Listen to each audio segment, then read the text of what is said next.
bergerak dengan masyarakat di masalah. Wah, harus bergerak dengan masyarakat. Karena PMI ada dari dan untuk masyarakat. Dari dan untuk masyarakat. Dari dan masyarakat. Iya, memang untuk masyarakat. Untuk masyarakat. Iya.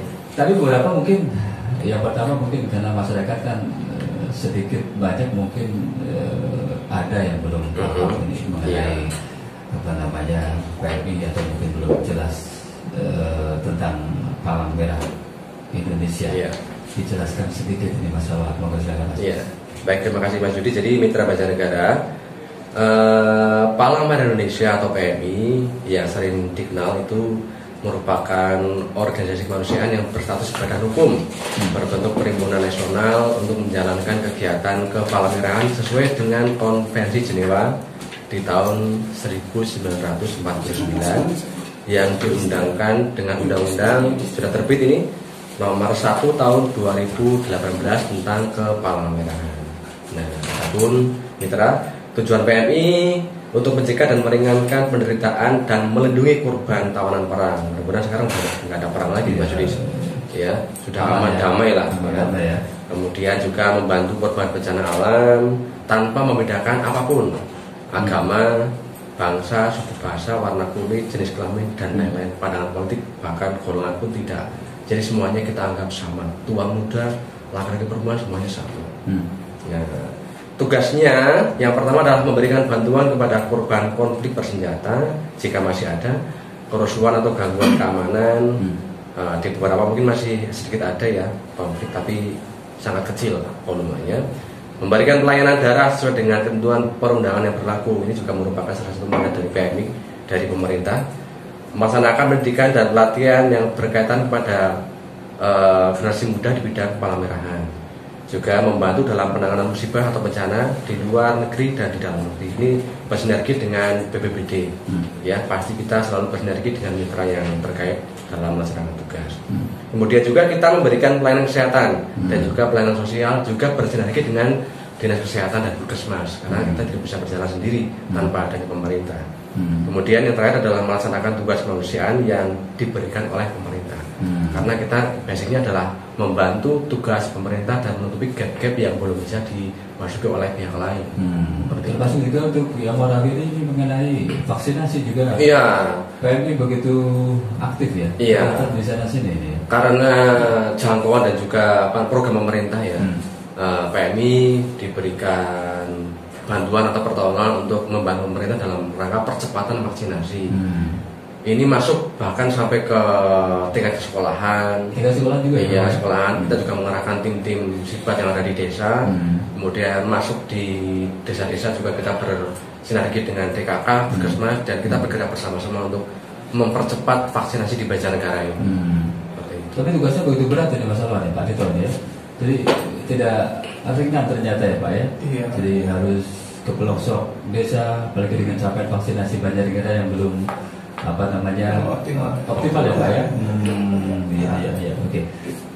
Mas Lawan, kita ketahui Mas Lawan, beberapa waktu lalu terjadi beberapa musibah di luar kota Banjarnegara. Ini pun PMI Banjarnegara dikerahkan ke sana. Iya, sesuai dengan by request ya, permintaan, dan juga pastinya karena PMI itu universal. Masih sama juga kita bantu pemerintah di bawah koordinasi BPBD Banjarnegara. PMI juga bergerak kemarin ke Lumajang bersama dengan relawan yang lainnya. Kebetulan kita mengerahkan beberapa anggota tim untuk teknis ya, karena di sana kita mengerjakan 12 unit MCK. Kita sebagai tim teknisnya yang ngitung, yang asesmen awal segala macam, kebutuhannya ya. Kemudian juga kita membantu untuk pemulihan psikologis di anak-anak korban terdampak erupsi kemarin di sekolah darurat, memberikan bantuan juga dalam bentuk peralatan sekolah dan lain-lain juga. Ini juga bersama-sama dalam rangka untuk membantu sesama relawan Banjarnegara. Tidak hanya di Banjarnegara, tapi untuk masuk ke luar kota juga ya. Iya. Ke luar kota juga ya. Bahkan mungkin sampai ke luar negeri, karena ini wilayah bencana. Sampai ke luar negeri Pak Tito. Penugasannya. Iya. Artinya siap ditugaskan ya Pak Tito ya. Oh siap. Ini masalah dengan Pak Tito juga nih yang sudah. Saya masih segar dengan Pak Tito ini. Justru itu yang bikin awet muda. Dengan Pak Tito betul. Baik. perlu apa ya, perlu memang berproses ya Pak Tito ya mungkin ya. Wah, ini sebagai contoh untuk kita Mas Alwan ini. Iya, menarik memang Mas Alwan ini tentang tugas Palang Merah Indonesia PMI yang banyak tidak sedikit dalam upaya untuk membantu pemerintah mengisi tadi saya dengan Mas Alwan hal-hal atau kekosongan yang memang masih perlu diisi lah ya, dan itu tugas dari relawan dari PMI sendiri. Bagaimana sebetulnya peran PMI dalam rangka pemberdayaan masyarakat ini, masalah? Nah, ini sangat banyak kalau saya ceritakan. Ya. Jadi PMI di Banjarnegara itu sering dengan berjalannya waktu terus melakukan inovasi berkesinambungan sesuai dengan tugas pokoknya, yaitu menyebarluaskan tentang kepala merahan. Termasuk ini siaran. Iya, ini diseminasi namanya. Jadi memberikan gambaran kepada masyarakat tentang apa itu PMI. Ya, sesuai dengan Undang-Undang Nomor 1 Tahun 2018 yang disebut juga dengan penyebarluasan nilai kepala merahan atau diseminasi kepala merahan. Nah, beberapa bentuk pemberdayaan masyarakat yang kita lakukan, ini contohnya ada beberapa, yaitu kita mulai merekrut relawan. Mulai dari jenjang PMR, mungkin Mas Yudis pernah jadi anggota PMR di sekolah itu ya. Masalah kreatif ini. Dari SD, SMP, sederajat, SMA sederajat, kemudian ke SR yang kita sering mobilisasi ke beberapa wilayah bencana. TSR ini teman-teman yang sudah punya pekerjaan kesibukan yang pengen mengabdi juga bisa. Misalkan Mas Yudis ini hebat di broadcast, kita bantu dong untuk bagaimana cara publikasinya. Kan jadi sesuai dengan basic keahlian. Tidak harus terjun di lapangan. Sesuai dengan basicnya. Iya, itu namanya tenaga sukarela. Tenaga sukarela, oke. TSR ya. TSR. Kemudian juga ada relawan donor darah, ini yang luar biasa di Banjarnegara ya. Kemudian yang selanjutnya memberikan bekal, kemampuan dan skill tentang kepala merahan pada masyarakat, mitigasi bencana. Di sekolah kita juga memberikan bekal tentang sekolah siaga bencana. Juga PHPS kemarin sampai detik ini juga kita masih lakukan bagaimana caranya untuk menyelesaikan COVID ini ya. Kemudian kita juga telah merekrut dan membentuk relawan desa atau tim sibat siaga bencana berbagai masyarakat yang kita bentuk sampai detik ini sudah 12 desa dengan 30 anggota di masing-masing desa. Ini menarik ini Mas Alwan ya. Relawan desa seperti apa maksudnya nih Mas Alwan? Jadi itu sama dengan program BPBD, yaitu Desa Tangguh Bencana.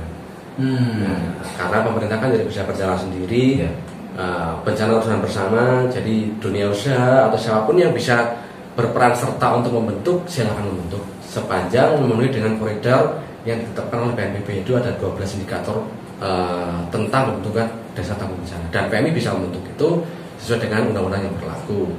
Artinya relawan desa itu memang ditunjuk oleh PMI sendiri. Kita latih sesuai dengan program yang ada di desa itu. Contoh misalkan kayak kemarin kita baru selesai melaksanakan di Desa Kubang ya Mbak Tito. Kubang Kecamatan Manayasa kita baru selesai, itu 30 anggota juga. Kita bersinergi dengan BPBD, dengan DKK, dengan RAPI, ORE dan lain-lain. Sekali lagi kita tidak bisa sendiri.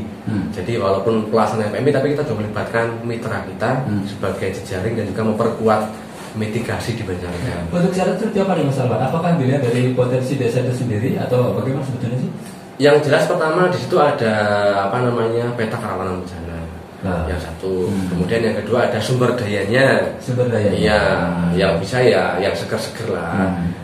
Sudah terbentuk ibaratnya beberapa kelompok-kelompok pemuda atau masyarakat yang peduli dengan lingkungan atau sering disebut dengan FPRB. Mungkin kalau Karang Taruna begitu ya? Ya bisa.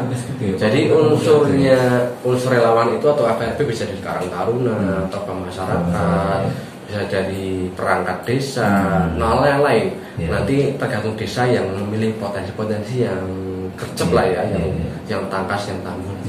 Cukup banyak di Banjarnegara Mas Alwan? Atau beberapa dilihat dari potensi mungkin wilayah atas atau di sana? Kalau programnya BPBD, kalau Banjarnegara ke 80% ya Pak Tito ya, itu bisa mungkin 80% harus kita tuntaskan. Tapi sekali lagi dengan beberapa kondisi pemerintah BPBD tidak bisa berjalan sendiri dengan anggaran, maka kita bantu untuk membentukkan desa. Masih ada perkembangan di sana ya? Masih ada. Berkembang gitu ya. Tahun ini juga kita menganggarkan 2 ya Pak Tito ya, 2022. Kita menganggarkan 2 desa. 2 desa. Nah, kita juga menggandeng PMI kecamatan untuk asesmen tentang desa-desa yang rawan dan kemungkinan bisa dibentuk untuk tim siaga bencana. Ini mungkin masyarakat yang atau perangkat desa yang ingin mendapatkan pengetahuan mungkin bisa mengundang beberapa teman dari PMI ya. Bisa sekali. Apakah desa ini masuk ke relawan desa atau seperti apa? Bisa ya. Pastinya dengan sekali lagi kita bersinergi dengan lintas sektoral ya, seperti itu tidak bisa sendiri. Merekrut dan memberikan pelatihan kepada relawan desa atau tim Sibat. Kemudian yang lain apa nih masalah? Ya, terus kita tetap bersama-sama dengan mitra strategis dalam upaya untuk memberikan pelatihan dan kaderisasi ya tentang mitigasi bencana. Karena seberapapun kita memberikan pelatihan pasti akan terjadi kristalisasi. Maka terus bagaimana caranya kita membuat kader dan kader di tengah masyarakat. Membangun manusia ya. Betul, SDM-nya ya. Oke.